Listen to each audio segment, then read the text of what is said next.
The inbound labor supply constraint is actually the big thing, right? Falling from something that was running at almost 3 million people a year. Again, 3 million people who were identified. Probably the actual number was higher than that.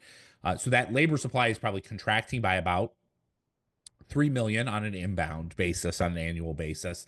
And we're probably seeing a pickup in repatriations of, let's say, 500,000 to be, to use a round number. So you're looking at, 2.5, 3.5 million in terms of the shift in the net migration of foreign born labor. And just for context, if you just take a look at this left-hand chart, what you saw during this period where we saw about 6 or 7 million reported increase in foreign-born workers, increase, I should say, in border encounters.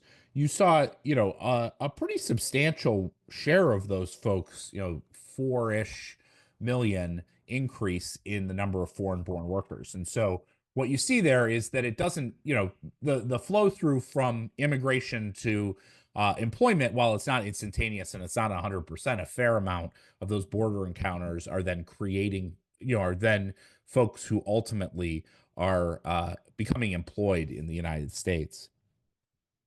And this is really important as this shifts because it totally changes the underlying labor dynamics in the US economy. Not only if we see basically if we see an elimination of essentially all immigration, the baseline number for US employment, say on a monthly basis on payroll, to maintain the existing unemployment rate or maintain, full employment falls probably as low as 50K, maybe even lower than that, depending on how you think about the demographics. That's a pretty significant decline relative to what we saw in the last couple of years, where it took, roughly 200,000 to 250,000 a month to keep labor markets stable.